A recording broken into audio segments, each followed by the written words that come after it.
Hey, so welcome back to the channel, and in this video I'm going to obviously talk about the Acolyte. I recently watched it, and I know that again it's sort of got mixed reviews. Some people sort of talked quite positively about it, and some people not so positively about it, pretty much slammed it. And so I wanted to watch it and kind of going with a clean slate almost, just think, okay, just watch it, see what you think. And I'm not here to review it, but what I will say from the get-go, spoiler alerts, because I am going to talk about the story.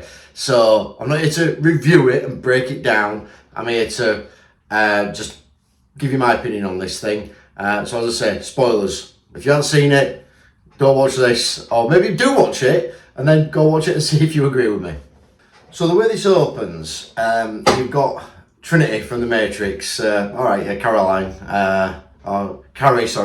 and Moss, and she's in a fight with Amandla, if I'm saying that right, Stenberg, who plays like two characters. Again, we'll get into that in a sec.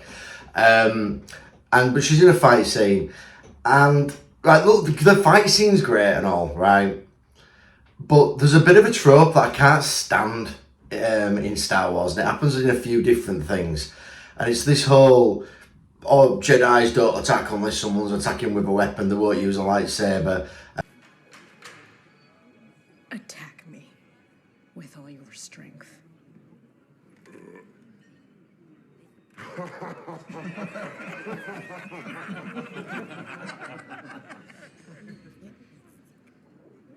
I appreciate your courage, young warrior. I have no quarrel with you. Attack me, Jedi. Jedi do not attack the unarmed. Yes, you do.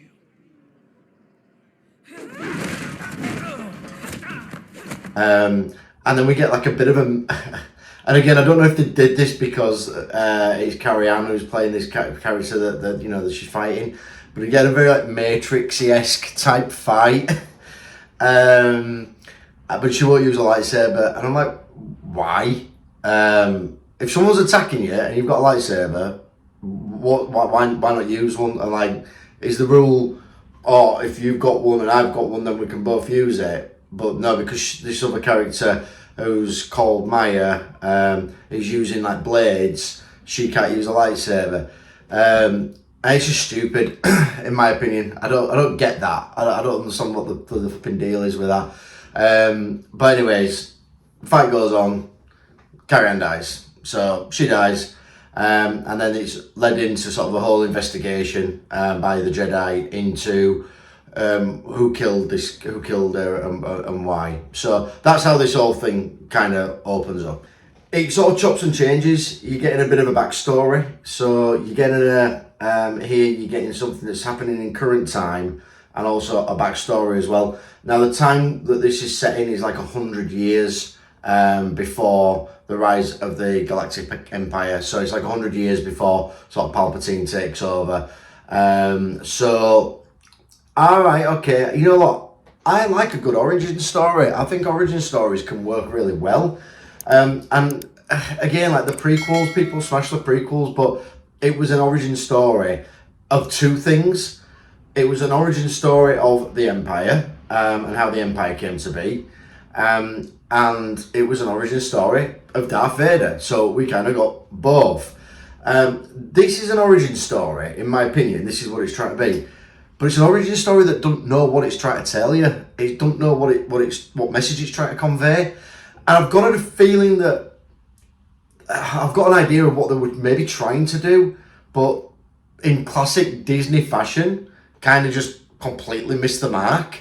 And so, I'm going to talk about that, right? But I just want to hit off a couple of things before I go into that. Right. So first thing I'm going to get out of the way, I don't know if this is just me who thought this, but what's with the lightsabers? They seem massive. Like, right, this is a lightsaber. And it's about as, well, it's like, a handle of a sword, as it should be. in this, they seemed like this. They seemed massive. Sorry, I'm not promoting Pringles, but you know, they just seemed massive.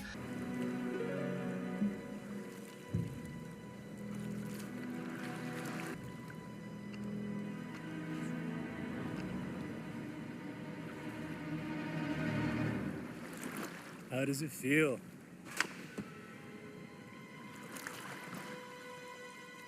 Don't move. Feels good, doesn't it? To hold one in your hand again. I assume you didn't keep your own saber when you left the Order. Your stance is good. You should keep your other elbow up higher. Allows for a swifter block. Stay where you are. They seem really big on the characters, and the people who are playing the characters are normal sized. So I don't understand that. And then the other thing as well, and I don't know if there's some kind of weird message they're trying to get across here, but I've never seen I've never seen this happen. But they seem to just love chopping off the end of lightsabers. Like, they just love to seem to do it. Like, literally, this top bit here gets cut off. Like, I don't know, it happens like 10 times. I don't understand it. I've never seen that happen. I think it's happened once before in all of the films. Just like, I think it was a Grievous. I don't know. I mean, I can't remember every little detail like that. But it happens loads in this. Why? I don't get it. I don't know if there's some kind of weird message there. So anyway, there's that.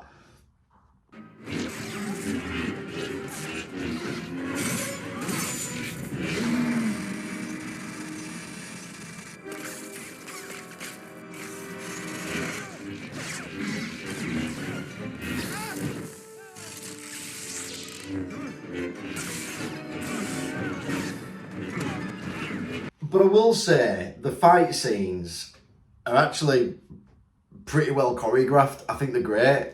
I really enjoyed them, to be fair. I thought they were good. They were really good.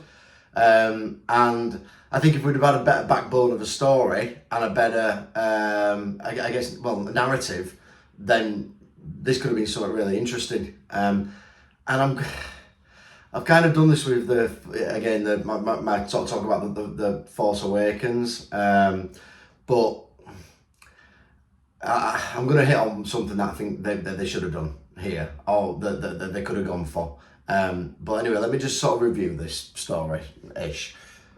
So anyway, what happens there is obviously after that character's killed, after Trinity, I'm just going to call her Trinity because it's easy for me. After she's killed, all these Jedi start doing an investigation, and ultimately what you've got is two sort of characters that meet up with a character that looks exactly the same as the assassin character, but she is a twin sister. Now, as soon as I saw it, I thought, she's got to be a twin, surely, right? And the real sort of premise of the story is that the Jedi didn't know that they knew there was a twin, but they didn't know the twin survived. And that's the whole premise of the story, really, of the story, is that they're trying to sort of then find this twin, and but the twin, so you've got Osha, who's the good twin, and Maya, who's the bad twin. And it goes into the sort of the flashback as to how this, how they happen, how this happened. So then we've got these Jedi, and they are hunting down this Maya after it's established that it's the evil twin and she's still alive. And you've got Lee Jung-jae, who's the Squid Game guy. Sorry, I just know him as the Squid Game guy. Yeah, anyway, sorry about that. But and he's a great actor, he's really good, but I sort of feel like it's almost too soon to be doing something like this. Because again, it's so close to sort of Squid Games and everything. Obviously the two things are completely unrelated, but I don't know, you can't help but think that. At least I couldn't anyway. So And they're going after Maya. And because they've now realised that it isn't Osha who's the good twin. And the Squid Game guy, he thought that the evil twin died, but she doesn't. So anyway, they're hunting her down. And you know, I just got to throw this in, right? I've just got to throw this in. One of the characters, one of the Jedi that's hunting them down. So the assassin has got 4 Jedi to kill. The first one being Trinity. Then another dude who I forget what his name is. And then he's all like an Obi-Wan type character, but not as good. And then you've got obviously the Squid Game guy, and then you've got another one who is a Wookiee. Now, I'm not being a speciesist here, right? But a Wookiee being a Jedi? I thought that were weird. It just don't resonate with me at all.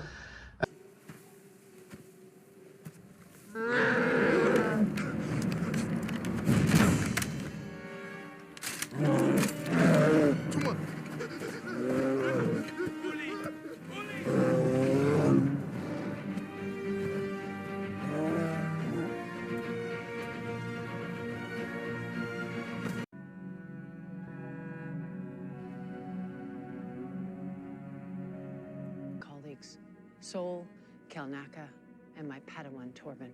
I am Anastasia, mother.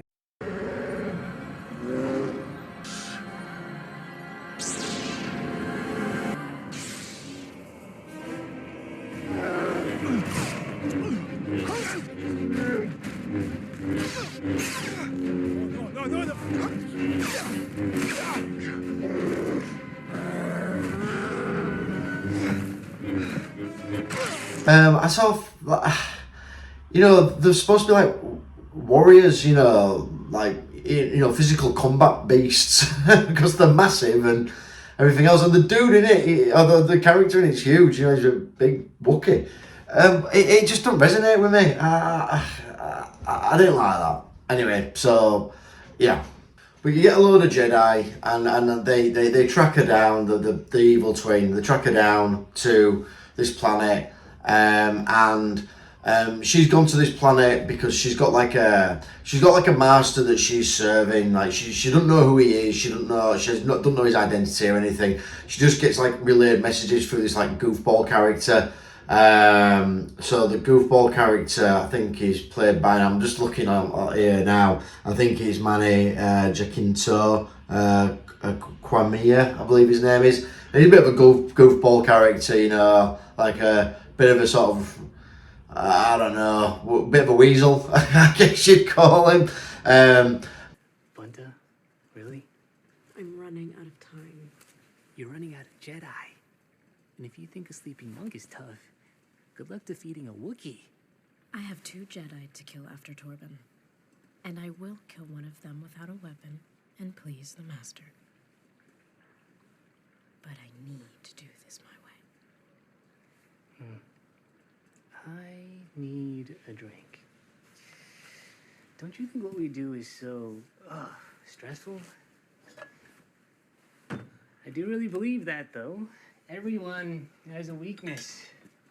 The Jedi justify their galactic dominance in the name of peace. And peace Is a lie, I know. Torben is not the serene and, as you say, impenetrable meditator. Like every Jedi, he only thinks he's found peace. What he really needs is something only you can give him.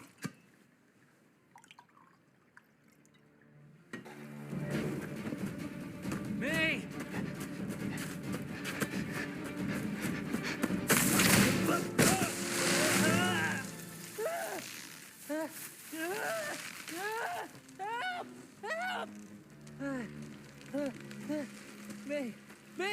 May! Help!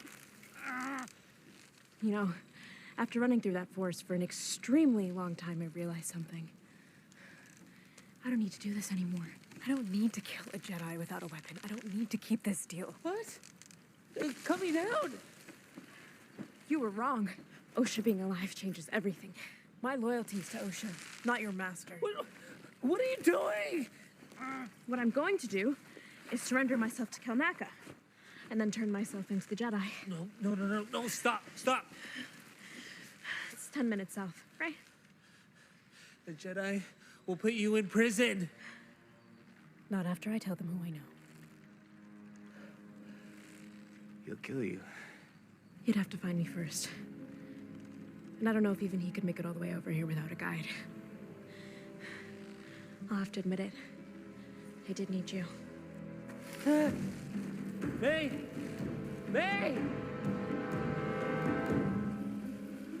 But yeah, so they track her down to this planet, and she's gone there with him, and then all the Jedi are sort of, gonna arrest her or whatever, and then all of a sudden this like absolute badass, what I could only classify as a Sith comes out of nowhere, and massive fight. You know what? It's a great fight scene. It's fantastic, and like you think, whoa, this guy means business. This guy's serious. Like, wow, he kicking ass. He's like Darth Maul. He's like Kylo Ren. He's like, he's got the sort of Sith suit on, if you will. And he's just kicking ass, and he kills a load of the Jedi there, kills them, sort of going through the, classic sort of ranking one by one, sort of like the easy ones first, and then get progressively more difficult for him to kill, but he still kills them all off. But there's a twist. There's a twist. And I've just sort of thought to myself, something's not right here. And it's the goofball. It's the goofball guy. So yeah, they take his mask off, and it's him. And he's gone from like a goofball, where he was kind of like hiding in plain sight. And I love that. I think that's great, like hiding in plain sight. That's really, really good. So I'm for it. But it's what happened next that sucks.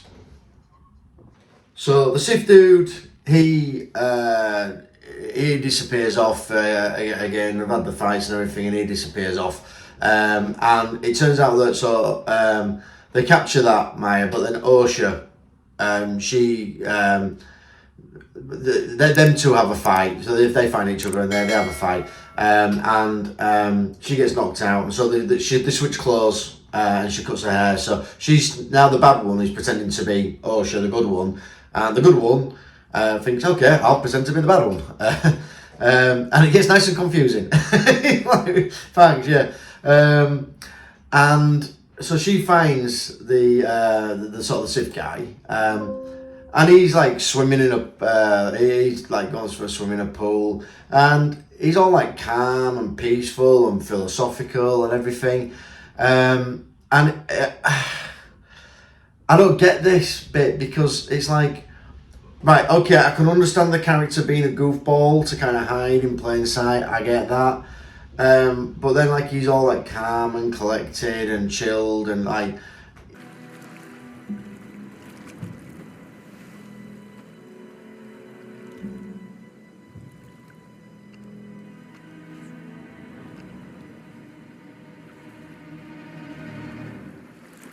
How does it feel?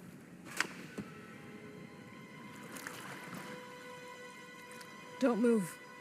Feels good, doesn't it? To hold one in your hand again. I assume you didn't keep your own saber when you left the Order. Your stance is good. You should keep your other elbow up higher. Allows for a swifter block. Stay where you are. If you're not gonna join me, I'd like to put my clothes back on.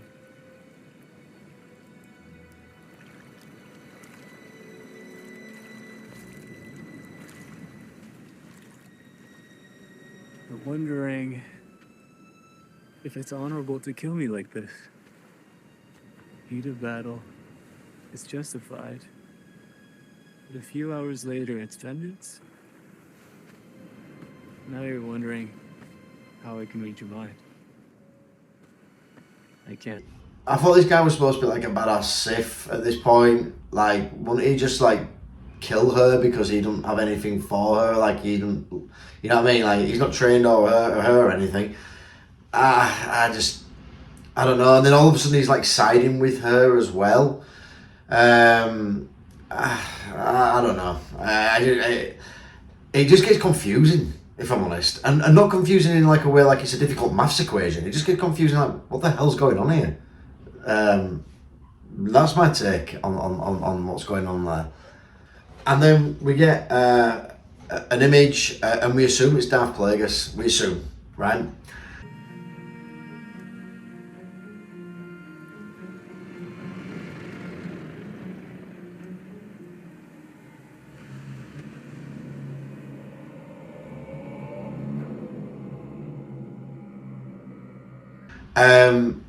And anyway, there's a bit more backstory, and it shows a little bit more what really happened and why the two twins got separated. And again, you know what? It's kind of a whole load of nothing, to be fair. But eventually, the Squid Game guy gets killed, and then it's sort of like he takes the. It's like he's taking the rap for everything in terms of what happened to this character. And then this other main character goes to go see Yoda at the end. You'd expect that. You know what? Let's just throw it in. So there you go.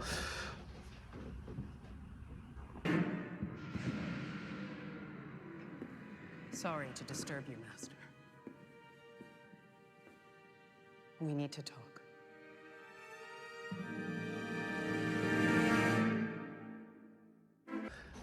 And so, you know what? This is probably as messy as the Acolyte.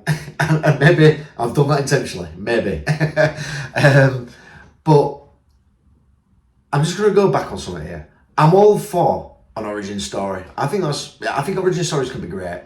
Again, I liked the prequels, and I liked the whole setup of particularly the Revenge of the Sith. I mean, you knew who was the bad guy in the prequels. You knew that Palpatine was Darth Sidious. If you didn't see that coming, then I don't know what to tell you. I saw that from the very first film. I just thought that is definitely him. But anyway, again, good origin story. I'm going to go into video game for a second.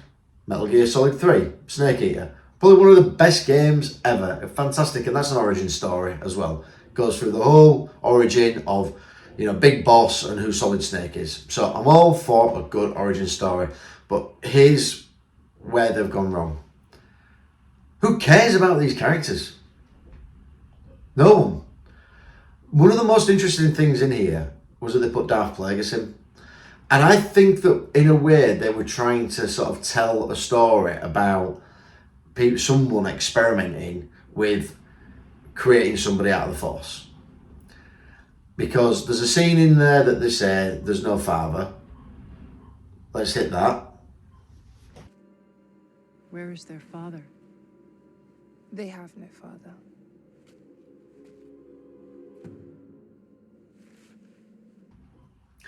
And it's very reminiscent of a scene in Phantom Menace when Anakin's mum, I forget her name now, maybe I'll cut and remember her name. And Shimmy, when she says there was no father, Anakin was created through the Force. He can see things before they happen. That's why he appears to have such quick reflexes. It's a Jedi trait. He deserves better than a slave's life. Had he been born in the Republic, we would have identified him earlier. The Force is unusually strong with him. That much is clear. Who was his father? There was no father. I carried him, I gave birth, I raised him. I can't explain what happened. Can you help him? I don't know. I didn't actually come here to free slaves.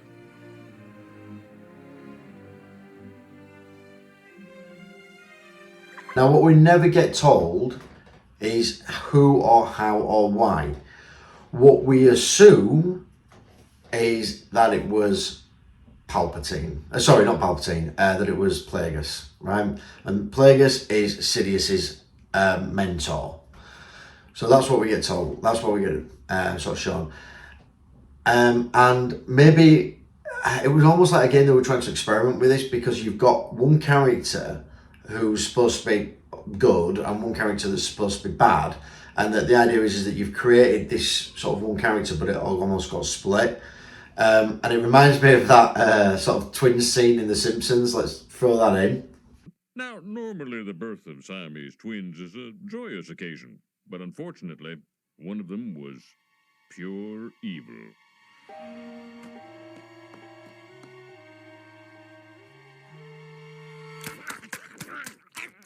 I think I'll bottle feed that one. A routine soul smear confirmed the presence of pure evil.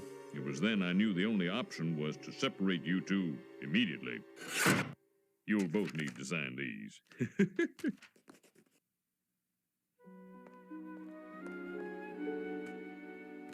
But what to do with poor Hugo? Too crazy for Boys Town, too much of a boy for Crazy Town. The child was an outcast, so we did the only humane thing. We chained Hugo up in the attic like an animal and fed him a bucket of fish heads once a week. It saved our marriage. You expect me to believe all this? If any of it was true, wouldn't I have a big, hideous scar? Ah! So it kind of reminds me of that. And what I think they should have done here, because again, the Acolyte don't really feel like it's telling a story, don't feel like it's sort of going anywhere, is that maybe they should have shown that. But I also think an interesting origin story would be to show Plagueis and a young Palpatine, so a young Palpatine getting trained by Plagueis, but maybe that Palpatine's seen that he's experimenting with creating a pure Force being, and that worries Palpatine, because we get that story, don't we, where it's Palpatine killed Plagueis in his sleep, and so maybe Palpatine's thinking, okay, the whole rule of two thing, and so is Plagueis creating a Force being stronger than me, i.e. Anakin, to replace me? I'm going to beat him to it. I'm going to kill him. And I'm not saying that they should have laid all that story out there, but they could have put some real interesting foundation to it there. And I almost feel like that's something that they were trying to do with the Acolyte, but they didn't. And just missed the mark. So, look, fight scenes, great. Characters, not really anyone to gel with, because we don't know any of these people, so we've not got time to really care about them. And no one's brought in that you would have an attachment to anyway. So, like, look, you know, am I for fan service where it all should just be fan service type stuff? No, I do think, again, new things should be explored, but at the same time, again, I use Metal Gear Solid 3 as a reference as to how a fantastic origin story could be, because people were like, you know, when that game came out, it was like, great, okay, I'm learning about how Big Boss became Big Boss. So, and that's just my take on it. I thought it were alright. Again, entertaining, sort of sit back and watch, but a bit messy. I think the story were a bit here, there, and everywhere. I think they missed the mark on some of the characters, particularly the dark side guy, the Sith guy. I just no. Yeah, that's about all I'll say. Hope you enjoyed.